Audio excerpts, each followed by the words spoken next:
उत्तरबंगे कटा चा बागान छिलो और कटा बिक्री হয়েছে তা শ্বেতপত্র প্রকাশের দাবি अर्जुन सिंह এর। पार्टी मेंबर ये भी जो है हमारे भारतीय जनता पार्टी में शामिल हो रहे हैं। सभी लोग स्लोगन लगाइए, भारत माता की, भारत माता की जय, जय श्री राम, जय श्री राम, जय श्री राम, जय श्री राम। শনিবার আলিপুরদুয়ারে গিয়ে অভিষেক বন্দ্যোপাধ্যায় চা বাগানের শ্রমিকদের মজুরি বৃদ্ধির আশ্বাস দিয়েছেন। এ প্রসঙ্গে ব্যারাকপুরের প্রাক্তন সাংসদ অর্জুন সিং বলেন, ত্রিপুরাতে চা বাগানের শ্রমিক পায় 660 টাকা, আসামে চা বাগানের শ্রমিকদের মজুরি 750 টাকা।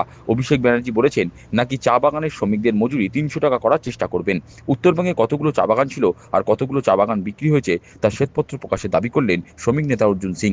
64 টাকা তারা পেত, ওরা নাকি 250 টাকা করে দিয়েছে 15 বছরের মধ্যে। ভাবুন, ত্রিপুরাতে 650 টাকা পাওয়া যায়, আসামে 750 টাকা একটা লেবারে পাওয়া যায় যে চায় বাগানে কাজ করে, আর উনি 250 টাকা ব্যবস্থা করেছেন। আচ্ছা দিদিমণি, আপনি আপনার ভাইপো কাছে আমি একটা প্রশ্ন রেখে যাই, যতবার আপনি নর্থ বেঙ্গল গেছেন ততবার এক একটা চায় বাগান আপনি বিক্রি করিয়ে দিয়েছেন, কাকে দিয়েছেন একটু হোয়াইট পেপার জারি করবেন, কত চায় বাগান ছিল আর কত চায় বাগান আপনি বিক্রি করেছেন।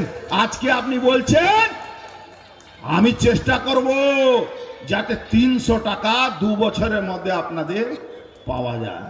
ভাবুন, বাংলায় চাষি, বাংলায় শ্রমিক, চায় বাগানের শ্রমিক, জুট মিলের শ্রমিক, মমতা ব্যানার্জি ভাইপো একটা দালালকে দাঁড় করিয়ে বলাচ্ছে আইএনটিটিউসি করে। বলছি আইএনটিটিউসি ব্যাপারে পরে, আইএনটিটিউসি নেতা বলছে আমাদেরকে বাড়ানো হোক, আমাদের অ্যাম্বুলেন্স নেই, আমাদের স্বাস্থ্য সেবা নেই। 15 বছর একটা শাসন চলছে, স্বাস্থ্য ব্যবস্থা নেই। আমি বলছি না, উনার ভাইপোর সামনে ওই এলাকার আইএনটিটিউসি নেতা বলছে আমার চায় বাগানে কোনো স্বাস্থ্য ব্যবস্থা নেই, আপনি অ্যাম্বুলেন্সের ব্যবস্থা করে দিন, স্বাস্থ্য ব্যবস্থা করে দিন। আর যে মায়েরা দিদিরা যারা ভাবেন কি মমতা ব্যানার্জি নিজের চোর ভাইপোর টাকা দিয়ে ওই লক্ষ্মী ভান্ডারে টাকা দিচ্ছেন, তাদের জন্য একটা বলি, কি লজ্জার একটা কথা। আপনি জানেন ইংরেজ জামানা থেকে প্রত্যেকটা জুট মিলে বেবি ক্রেচ বলে একটা ঘর থাকতো, চায় বাগানে বেবি ক্রেচ বলে জায়গা থাকতো, যেখানে মায়েরা যারা চাকরি করতেন তাদের বাচ্চা হলে তাদেরকে দেখাশোনার কাজ ছিল কোম্পানির কাজ। সেখানে নার্স ছিল, ডাক্তার ছিল, তাদের দুধের ব্যবস্থা হতো। এখন যখন থেকে মমতা ব্যানার্জি ক্ষমতায় এসছেন, প্রত্যেকটা জুট মিল একটাও জায়গা বেবি ক্রেচ নেই। আর মমতা ব্যানার্জির ভাইপো আজকে নিজের মুখে বলেছেন 94টা নাকি চায় বাগান আছে, মাত্র 36 জায়গা বেবি ক্রেচ তৈরি করতে পেরেছি আমরা, কিন্তু এখনো ইনফ্রাস্ট্রাকচার ডেভেলপ হয়নি। শিল্পের দৈন্যদশা তুলে ধরে তিনি বলেন, একদা এক্সাইড কারখানার যথেষ্ট সুনাম ছিল, এখন ওখানে তৃণমূল সাংসদ এবং বিধায়ক ঠিকাদারি করছেন। শ্যামনগর থেকে সিএসসি পাওয়ার হাউস উঠে গেছে, রামস্বরূপ রড তৈরির কারখানাও বন্ধ হয়ে গেছে, বরানগর থেকে বীজপুর জুট মিলগুলোর অবস্থা খুব খারাপ। সুনাম ছিল, শয় শয় ছেলে এখানে চাকরি পেয়েছিল, চাকরি করত, এখন সব কন্ট্রাক্ট, যত এর মিলটা চাকরি বাদ দিয়ে তৃণমূলের বিধায়ক, তৃণমূলের এমপি, সে পুরোপুরি কন্ট্রাক্ট চালাচ্ছে কারখানাতে, কারো চাকরি নেই, প্রায় চাকরি। ইভেন আমরা ভারতীয় জনতা পার্টি পক্ষ থেকে গেট মিটিং করব, সেটাও করতে দেওয়া হয়নি। পুলিশ আর প্রশাসন মিলে ওখানে আমাদের পারমিশন দেয় না। আপনি চলে যান, এখানে পাওয়ার হাউস ছিল, সিএসসি উঠে গেছে, জমি লুট হচ্ছে। আপনি পাশে চলে যান, রামস্বরূপ উৎপাদক ছিল, প্রায় উঠে গেছে, মাটি আপনি বেচে দিয়েছে।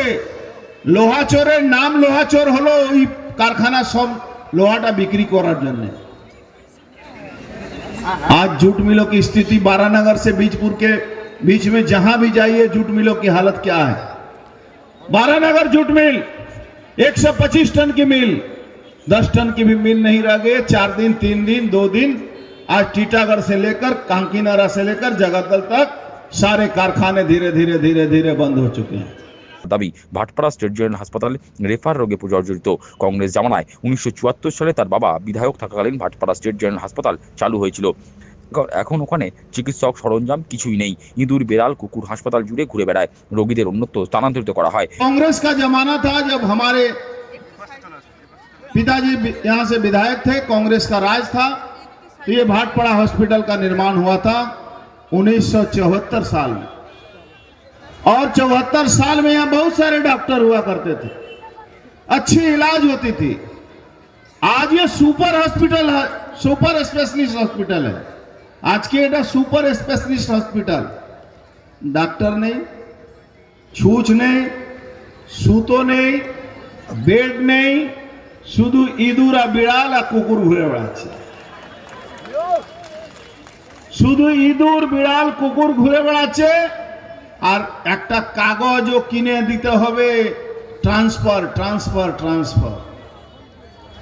কোথায় ট্রান্সফার হবে? বিএন বোস, সেটাও super hospital, super specialist hospital.